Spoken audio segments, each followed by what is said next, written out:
नमस्कार। Verdict news के special कार्यक्रम सियासी इतिहास में आज हम बात करेंगे अहिरवाल मेवात रीजन की यानी राजस्थान की अलवर लोकसभा के बारे में। अलवर लोकसभा का इतिहास और उसकी राजनीतिक स्थिति परिस्थिति पर आज हम चर्चा करेंगे।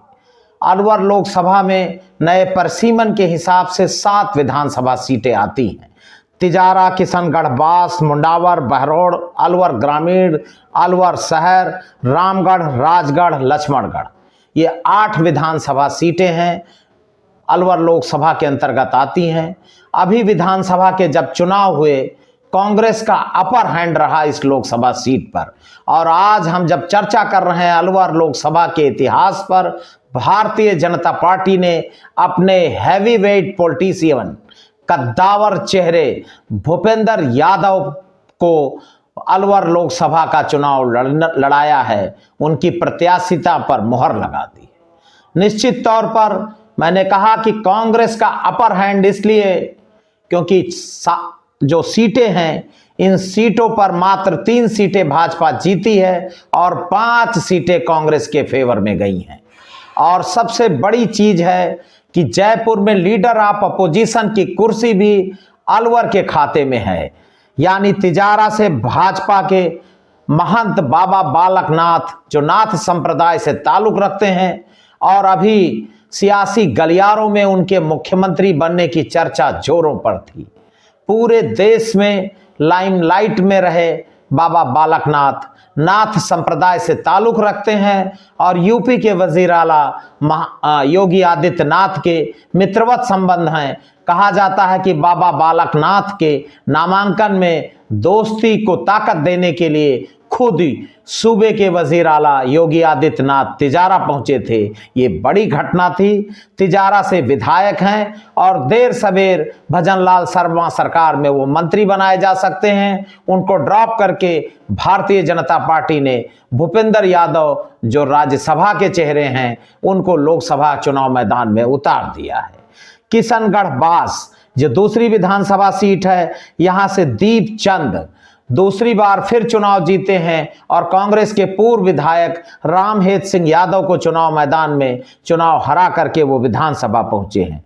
तीसरी विधानसभा मुंडावर, यहां कांग्रेस के नौजवान चेहरे ललित यादव विधानसभा पहुंचे हैं।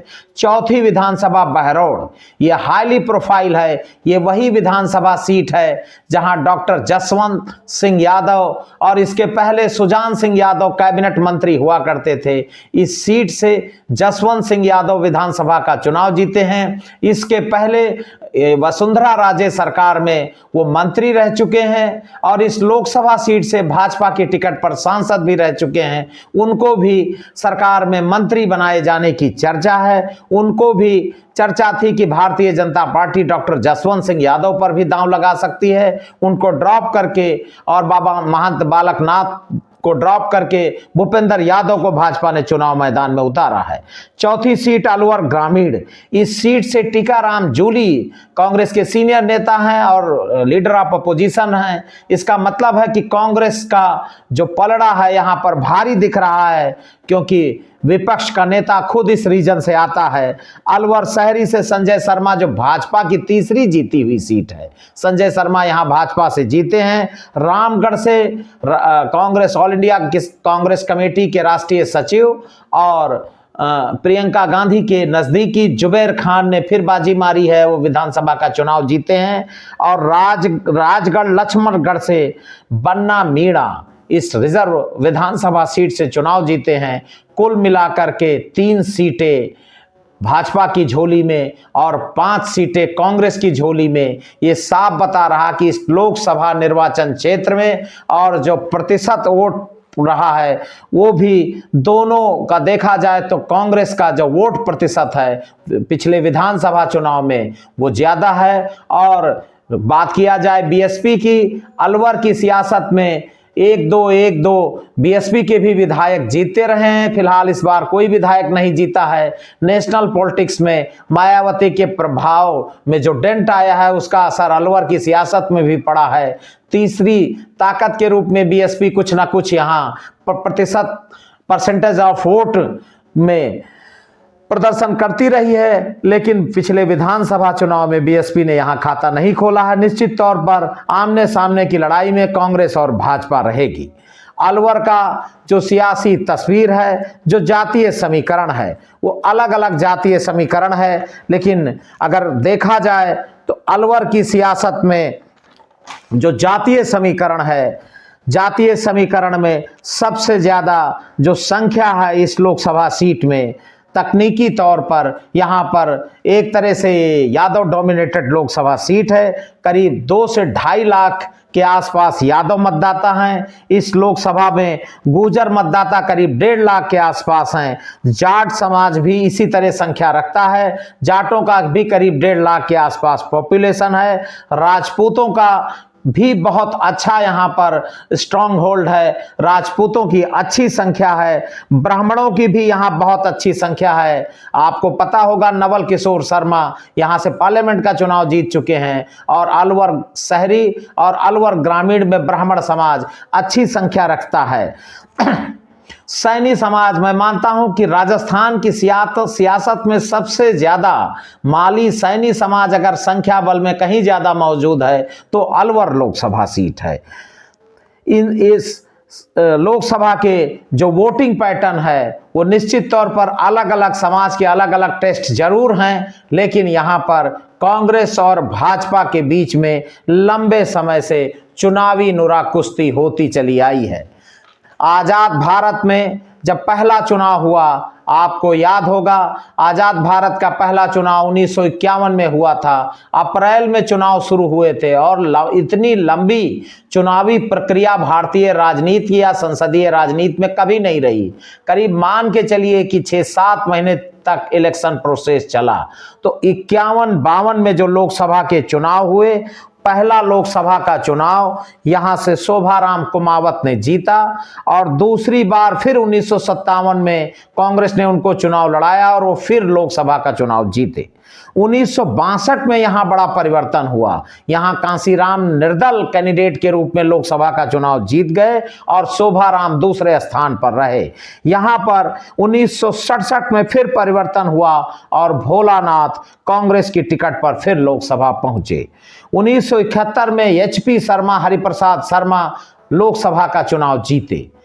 इस लोकसभा की सियासी मिजाज में बदलाव 1977 में शुरू हुआ।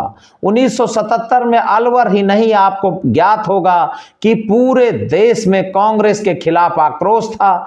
जनता पार्टी की लहर में यहां से रामजी लाल यादव जनता पार्टी की टिकट से लोकसभा पहुंचे, और उनके खिलाफ कांग्रेस ने के प्रत्याशी चुनाव हार गए।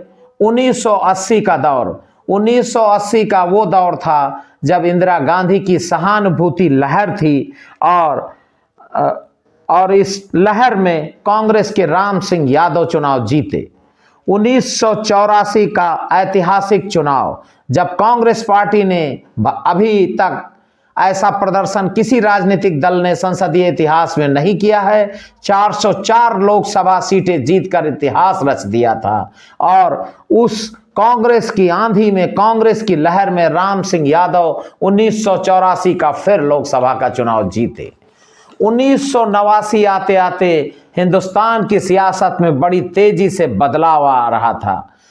राष्ट्रीय मोर्चा, वाम मोर्चा और विश्वनाथ प्रताप सिंह की भ्रष्टाचार विरोधी आंदोलन ने राष्ट्रीय मोर्चा, वाम मोर्चा को देश में खड़ा कर दिया, और यूं कहा जाए कि 1977 में जनता पार्टी से जीते रामजी लाल यादव को जनता दल ने चुनाव मैदान में उतारा, और 1989 में फिर वो लोकसभा पहुंचे।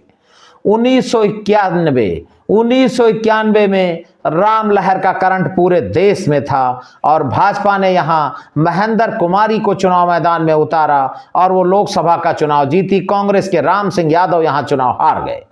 1996 में पूर्व प्रधानमंत्री पामुलपति वेंकट नरसिम्हा राव, पीवी नरसिम्हा राव साहब के नजदीकी रहे नवल किशोर शर्मा, मैंने कहा ब्राह्मण समाज बहुत अच्छी संख्या रखता है, नवल किशोर शर्मा पर कांग्रेस ने दांव लगाया। डॉक्टर नवल किशोर शर्मा भाजपा के डॉक्टर जसवंत सिंह यादव को हरा करके लोकसभा पहुंचे। 1996 आते आते कांग्रेस ने यहां फिर परिवर्तन किया। राजस्थान सरकार में मंत्री रहे घासीराम यादव को चुनाव मैदान में उतारा और उनके मुकाबले महेंद्र कुमारी जो निर्दल उम्मीदवार थी, इंडिपेंडेंट चुनाव लड़ रही थी, दूसरे स्थान पर आ गई। 1999 का जो चुनाव ठीक 13 महीने सरकार चली अटल जी की, और जो चुनाव हुआ उसमें भाजपा ने अपने राज्य सरकार के पूर्व मंत्री डॉक्टर जसवंत सिंह यादव को चुनाव मैदान में उतारा। स्थिति बदल गई। महेंद्र कुमारी कांग्रेस की कैंडिडेचर के रूप में मुकाबिल थी, वो चुनाव लूज कर गई और डॉक्टर जसवंत सिंह यादव 1999 में बीजेपी की टिकट पर लोकसभा पहुंच गए। 2004 में यहां पर बड़ा परिवर्तन कांग्रेस ने किया। बड़े चेहरे डॉक्टर करण सिंह यादव को चुनाव मैदान में उतारा और उनके खिलाफ महंत बालकनाथ के गुरु रहे महंत चांदनाथ को भाजपा ने चुनाव मैदान में उतारा, लेकिन महंत चुनाव हार गए और डॉक्टर करण सिंह यादव 2004 में फिर लोकसभा पहुंचे।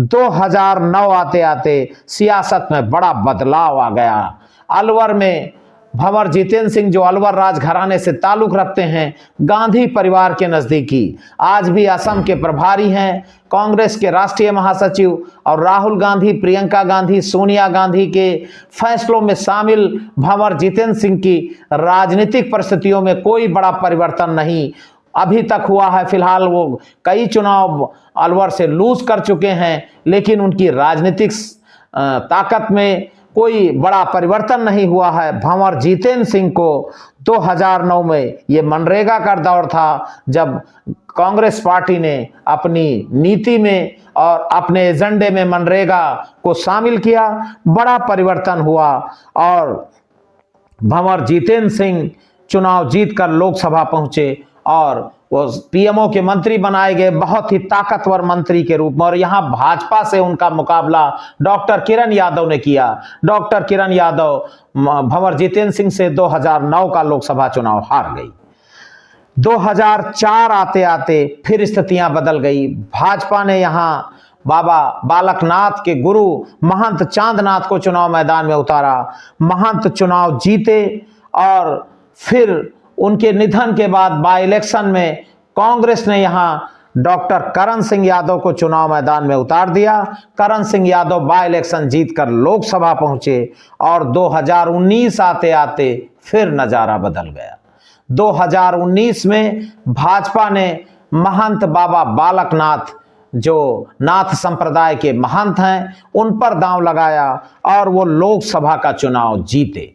अभी राजस्थान विधानसभा के चुनाव में भाजपा ने उनको तिजारा विधानसभा सीट से चुनाव मैदान में उतार दिया।